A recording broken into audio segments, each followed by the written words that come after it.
ਹਾਜ਼ਰ ਹੈ ਪ੍ਰਸਿੱਧ ਕਹਾਣੀਕਾਰ ਸ਼੍ਰੀ ਰਾਮ ਸਰੂਪ ਅਣਖੀ ਦੀ ਲਿਖੀ ਹੋਈ ਕਹਾਣੀ ਸ਼ਿਕਨ।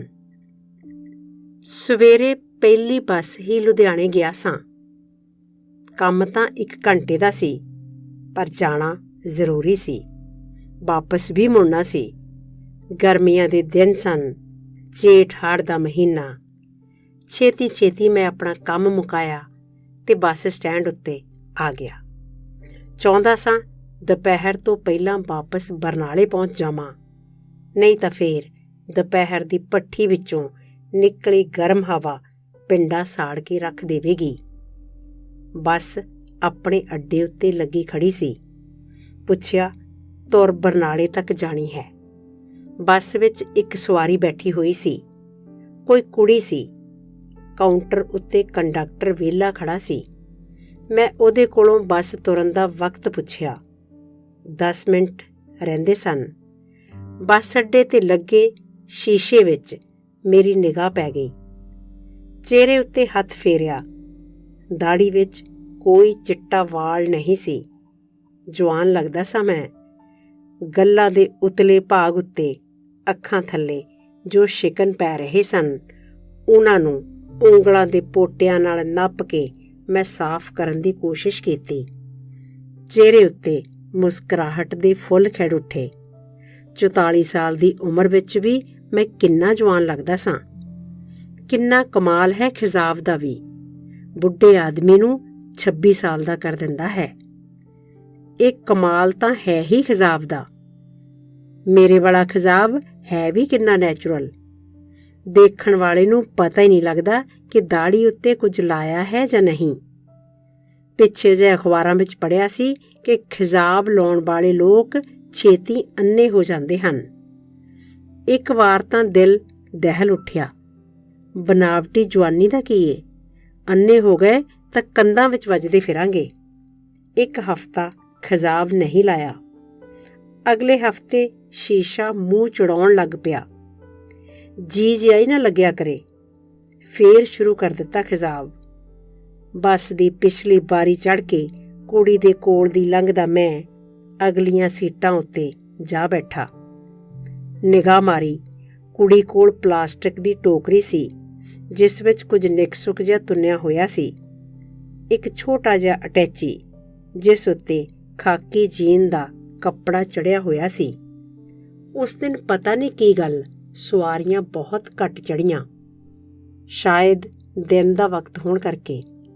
ਨਹੀਂ, ਸਵੇਰੇ ਸ਼ਾਮ ਤਾਂ ਬੱਸਾਂ ਵਿੱਚ ਬਹੁਤ ਭੀੜ ਹੁੰਦੀ ਹੈ। ਸਵੇਰੇ ਪਿੰਡਾਂ ਦੇ ਲੋਕ ਸ਼ਹਿਰਾਂ ਵੱਲ ਆਉਂਦੇ ਹਨ ਤੇ ਓਨੇ ਹੀ ਸ਼ਾਮ ਨੂੰ ਆਪਣੇ ਘਰਾਂ ਨੂੰ ਮੁੜਦੇ ਹਨ। ਪਹਿਲਾਂ ਜਦ ਕਦੇ ਵੀ ਮੈਂ ਲੁਧਿਆਣੇ ਆਇਆ ਸਾਂ ਤਾਂ ਸਵੇਰੇ ਤੇ ਮੁੜਿਆ ਸਾਂ ਤਾਂ ਸ਼ਾਮ ਨੂੰ। ਮੈਂ ਤਾਂ ਭੀੜ ਹੀ ਦੇਖੀ ਹੋਈ ਸੀ। ਕਦੇ ਤਾਂ ਸਾਰੇ ਸਫ਼ਰ ਵਿੱਚ ਖੜਨਾ ਵੀ ਪਿਆ। ਪਰ ਅੱਜ ਤਾਂ ਕਮਾਲ ਹੀ ਹੋ ਗਈ। ਅਗਲੀਆਂ ਸੀਟਾਂ ਉੱਤੇ ਇੱਕ ਬੁੜੀ ਤੇ 2-3 ਬੰਦੇ ਹੋਰ ਬੈਠੇ ਹੋਏ ਸਨ। 2 ਬੰਦੇ ਮਗਰਲੀਆਂ ਸੀਟਾਂ ਉੱਤੇ ਬੈਠੇ ਦਿਸ ਰਹੇ ਸਨ। ਬੱਸ ਚੱਲ ਪਈ। ਭਾਰਤ ਚੌਂਕ ਤੋਂ 2 ਸਵਾਰੀਆਂ ਹੋਰ ਚੜ੍ਹ ਗਈਆਂ। ਉਹ ਦੋਵੇਂ ਮੁੰਡੇ ਜਿਹੇ ਸਨ।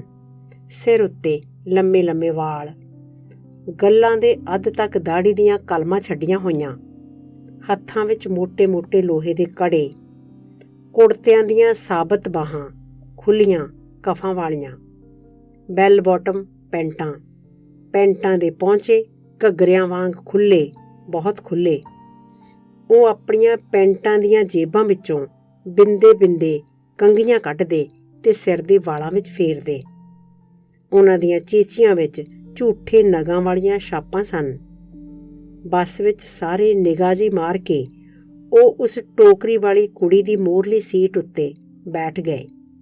ਬੱਸ ਯੂਨੀਵਰਸਿਟੀ ਲੰਘੀ ਤਾਂ ਉਹ ਮੁੰਡੇ ਅਜੀਬ ਹਰਕਤਾਂ ਕਰਨ ਲੱਗੇ। ਕੰਡਕਟਰ ਮੂਹਰਲੀ ਬਾਰੀ ਵਿੱਚ ਖੜ੍ਹਾ ਪਿੱਛੇ ਵੱਲ ਝਾਕ ਰਿਹਾ ਸੀ। ਉਹ ਵਿੱਚ ਦੀ ਮੁਸਕਰਾਉਂਦਾ ਤਾਂ ਮੇਰੀ ਨਿਗਾਹ ਪਿਛਾਂਹ ਵੱਲ ਮੁੜ ਜਾਂਦੀ। ਮੁੰਡੇ ਕੋਈ ਨਾ ਕੋਈ ਹਰਕਤ ਕਰ ਰਹੇ ਹੁੰਦੇ। ਉਹਨਾਂ ਨੂੰ ਦੇਖ ਕੇ ਸ਼ਰਮ ਵੀ ਆਉਣ ਲੱਗਦੀ, ਉਹਨਾਂ ਉੱਤੇ ਗੁੱਸਾ ਵੀ। ਕੁੜੀ ਆਪਣੀ ਸੀਟ ਉੱਤੇ ਦੁਬਕ ਕੇ ਬੈਠੀ ਹੋਈ ਸੀ। ਉਹ ਨਿਗਾਹ ਉਠਾ ਕੇ ਝਾਕਦੀ ਤਾਂ ਉਹਦੀਆਂ ਅੱਖਾਂ ਵਿੱਚ ਬੇਬਸੀ ਤੇ ਨਫ਼ਰਤ ਦਾ ਮਿਲਿਆ ਜੁਲਿਆ ਪ੍ਰਭਾਵ ਮੈਨੂੰ ਦਿਸਦਾ। ਅਖੀਰ ਮੈਂ ਉਹਨਾਂ ਵੱਲੋਂ ਧਿਆਨ ਹਟਾ ਕੇ ਆਪਣੇ ਬੈਗ ਵਿੱਚੋਂ ਇੱਕ ਮੈਗਜ਼ੀਨ ਕੱਢਿਆ ਤੇ ਉਹਨੂੰ ਪੜ੍ਹਨਾ ਸ਼ੁਰੂ ਕਰ ਦਿੱਤਾ। ਮੁੱਲਾਂਪੁਰ ਦਾ ਅੱਡਾ ਆਇਆ। ਉਹ ਕੁੜੀ ਆਪਣਾ ਅਟੈਚੀ ਚੁੱਕ ਕੇ ਦੂਜੇ ਪਾਸੇ ਮੇਰੇ ਬਰਾਬਰ ਦੀ ਸੀਟ ਉੱਤੇ ਆ ਬੈਠੀ। ਮੁੰਡੇ ਬੜੇ ਵਿਗੜੇ ਹੋਏ ਸਨ। ਬੱਸ ਚੱਲੀ ਤਾਂ ਉਹ ਫੇਰ ਉਹਦੇ ਮੋਹਰੇ ਵਾਲੀ ਸੀਟ ਉੱਤੇ ਆ ਬੈਠੇ। ਮੁੱਲਾਂਪੁਰ ਤੋਂ ਵੀ 2-3 ਸਵਾਰੀਆਂ ਹੀ ਚੜ੍ਹੀਆਂ। ਸਾਰੀਆਂ ਸਵਾਰੀਆਂ ਉਹਨਾਂ ਵੱਲ ਹੀ ਦੇਖ ਰਹੀਆਂ ਸਨ, ਪਰ ਬੋਲਦਾ ਕੋਈ ਕੁਝ ਨਹੀਂ ਸੀ। ਕੰਡਕਟਰ ਵੀ ਕੁਝ ਨਹੀਂ ਸੀ ਕਹਿ ਰਿਹਾ। ਕੰਡਕਟਰ ਤਾਂ ਸਗੋਂ ਮੁਸਕਰਾ ਕੇ ਸਵਾਦ ਲੈ ਰਿਹਾ ਲੱਗਦਾ ਸੀ। ਡਰਾਈਵਰ ਨੇ ਆਪਣੇ ਸ਼ੀਸ਼ੇ ਵਿੱਚ ਦੀ ਉਹਨਾਂ ਨੂੰ ਦੇਖਿਆ ਹੋਵੇਗਾ ਤੇ ਕੁੜੀ ਨੂੰ ਤਾਂ ਜ਼ਰੂਰ ਹੀ। 2 ਵਾਰੀ ਡਰਾਈਵਰ ਗੁੱਸੇ ਭਰੀਆਂ ਅੱਖਾਂ ਨਾਲ ਉਹਨਾਂ ਵੱਲ ਝਾਕਿਆ। ਮੂੰਹ ਵਿੱਚ ਕੁਝ ਬੁੜਬੜਾਇਆ ਵੀ, ਪਰ ਆਖਿਆ ਉਸਨੇ ਕੁਝ ਵੀ ਨਹੀਂ। ਕੁੜੀ ਜਿੱਚ ਹੋਈ ਬੈਠੀ ਰਹੀ। ਸੋਚ ਰਿਹਾ ਸਾਂ, ਇਹਨਾਂ ਸ਼ੋਕਰਿਆਂ ਜਿਹਾਂ ਉੱਤੇ ਨਵੀਂ ਜਵਾਨੀ ਚੜ੍ਹੀ ਹੈ ਕੋਈ। ਅਸੀਂ ਕਿਹੜਾ ਕਦੇ ਜਵਾਨ ਨਹੀਂ ਹੋਏ ਸਾਂ। ਕਿਵੇਂ ਕੋੜ ਕੇਰਲੇ ਵਾਂਗੂ ਟੱਪੀ ਜਾਂਦੇ ਨੇ। ਕੰਜਰ ਦੇ ਪੁੱਤੋ, ਜਵਾਨੀ ਦਾ ਜਨਾਜ਼ਾ ਕਿਉਂ ਕੱਢਦੇ ਹੋ? ਮੈਂ ਉਸ ਕੁੜੀ ਵੱਲ ਅਚੇਚੇ ਤੌਰ ਤੇ ਦੇਖਿਆ। ਉਹ ਵੀ ਮੇਰੇ ਵੱਲ ਝਾਕੀ। ਮੈਨੂੰ ਉਹ ਬਹੁਤ ਸੋਹਣੀ ਲੱਗੀ। ਉਹਦੀਆਂ ਅੱਖਾਂ ਵਿੱਚ ਭਿੱਜੇ ਬਦਾਮਾਂ ਦੀਆਂ ਛਿੱਲੀਆਂ ਹੋਈਆਂ ਗਿਰੀਆਂ ਵਰਗੀ ਨਿਰਮਲਤਾ ਸੀ। ਦੂਜੇ ਬਿੰਦ ਹੀ ਮੈਨੂੰ ਲੱਗਾ ਜਿਵੇਂ ਉਹਦੀ ਝਾਕਣੀ ਤਰਸ ਮੰਗਦੀ ਹੋਵੇ।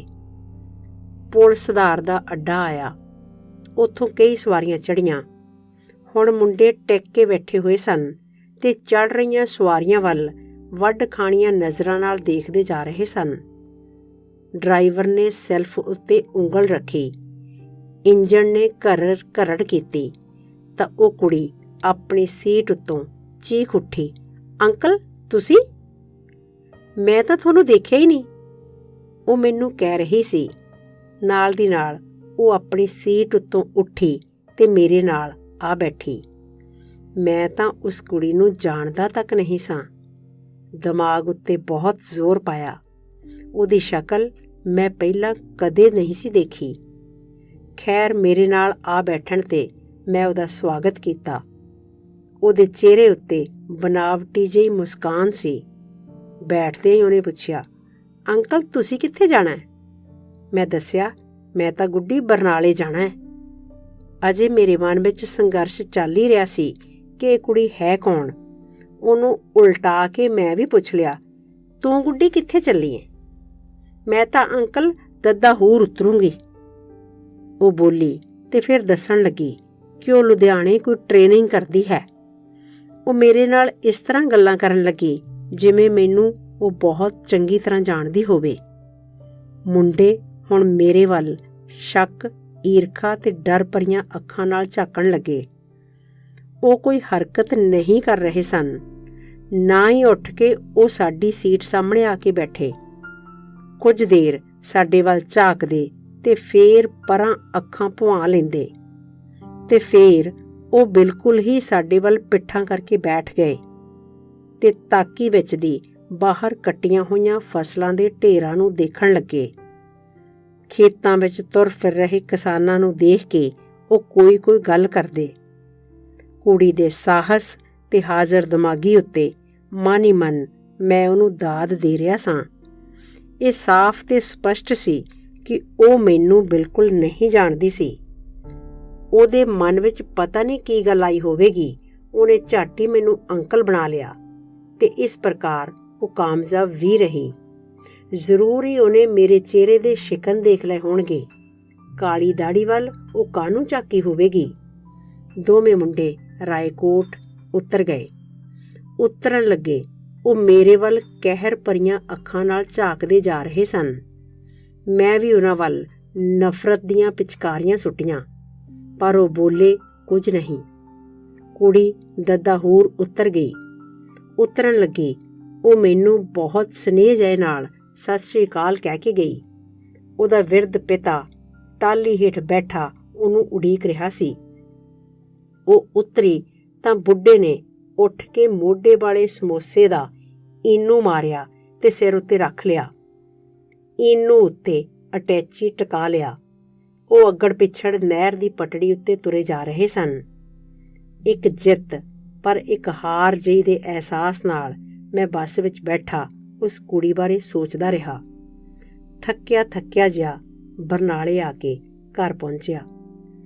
3-4 ਦਿਨ ਇਹ ਗੱਲ ਮੇਰੇ ਜ਼ਿਹਨ ਵਿੱਚ ਘੁੰਮਦੀ ਰਹੀ ਤੇ ਫੇਰ ਐਤਵਾਰ ਆ ਗਿਆ। ਦੀਵਾਰ ਵਿੱਚ ਲੱਗੇ ਸ਼ੀਸ਼ੇ ਵਿੱਚ ਮੈਂ ਆਪਣਾ ਚਿਹਰਾ ਦੇਖਿਆ। ਦਾੜੀ ਦੀਆਂ ਜੜ੍ਹਾਂ ਬਿਲਕੁਲ ਸਫੈਦ ਦਿਸਦੀਆਂ ਸਨ। ਐਤਵਾਰ ਨੂੰ ਹੀ ਮੈਂ ਖਿਜਾਬ ਲਾਇਆ ਕਰਦਾ ਸਾਂ। ਸਵੇਰੇ ਚਾਹ ਪੀਂਦਾ ਤੇ ਫਿਰ ਬੁਰਸ਼ ਆਦਿ ਕਰਕੇ ਅਖਬਾਰ ਪੜ੍ਹਨ ਬੈਠ ਜਾਂਦਾ।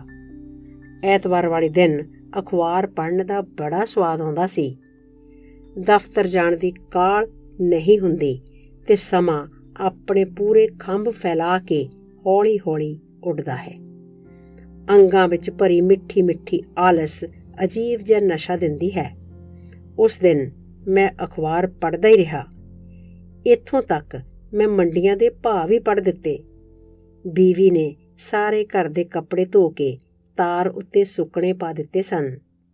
ਸਾਰੇ ਕਮਰੇ ਸੁੰਬੜ ਦਿੱਤੇ ਸਨ। ਦੁਪਹਿਰ ਦੀ ਰੋਟੀ ਵਾਸਤੇ ਸਬਜ਼ੀ ਵੀ ਕੱਟ ਲਈ ਸੀ। ਪਰ ਮੈਂ ਉਵੇਂ ਜਿਵੇਂ ਅਖਬਾਰ ਲੈ ਕੇ ਬੈਠਾ ਹੋਇਆ ਸਾਂ। ਉਹ ਕਈ ਵਾਰ ਕਹਿ ਚੁੱਕੀ ਸੀ, ਉੱਠੋ ਹੁਣ ਬਾਬਾ, ਨਹਾ ਤਾਂ ਲਓ। ਤੇ ਫੇਰ ਉਹ ਕੜਕ ਕੇ ਬੋਲੀ, ਉੱਠੋ ਹੁਣ, ਸੁਣਦਾ ਨਹੀਂ। ਤੇ ਨਾਲ ਦੀ ਨਾਲ ਬਾਥਰੂਮ ਵਿੱਚੋਂ ਲਿਆ ਕੇ ਖਿਜ਼ਾਬ ਦੀ ਸ਼ੀਸ਼ੀ ਤੇ ਬੁਰਸ਼ ਮੇਜ਼ ਉੱਤੇ ਰੱਖ ਗਈ, ਨਾਲ ਛੋਟਾ ਸ਼ੀਸ਼ਾ ਵੀ। ਖੁਦ ਉਹ ਰਸੋਈ ਦੇ ਕੰਮ ਵਿੱਚ ਰੁੱਝ ਗਈ ਜਾਂ ਸ਼ਾਇਦ ਕਿਸੇ ਹੋਰ ਕੰਮ ਵਿੱਚ। ਮੈਂ ਉੱਠਿਆ ਤੇ ਬਾਥਰੂਮ ਵਿੱਚ ਜਾ ਕੇ ਬਾਲਟੀ ਵਿੱਚ ਟੂਟੀ ਛੱਡ ਲਈ ਤੇ ਸਾਬਣ ਲਾ ਕੇ ਨਹਾਉਣ ਲੱਗਿਆ। ਤੌਲੀਏ ਨਾਲ ਮੱਥਾ ਰਗੜਦਾ ਬਾਥਰੂਮ ਵਿੱਚੋਂ ਮੈਂ ਬਾਹਰ ਆਇਆ ਤਾਂ ਬੀਵੀ ਪੁੱਛਣ ਲੱਗੀ, ਕੀ ਗੱਲ, ਦਾੜੀ ਨੂੰ ਕਲਰ ਨਹੀਂ ਕੀਤਾ ਅੱਜ? ਬਸ ਹੁਣ ਨਹੀਂ। ਕਿਉਂ? ਉਹ ਹੈਰਾਨ ਸੀ। ਬਸ ਹੁਣ ਕੋਈ ਲੋੜ ਨਹੀਂ, ਹੁਣ ਅਸੀਂ ਅੰਕਲ ਹੋ ਗਏ ਹਾਂ। ਸ਼ੁਕਰੀਆ ਦੋਸਤੋ। ਇਹ ਸੀ ਕਹਾਣੀ ਸ਼ਿਕਨ।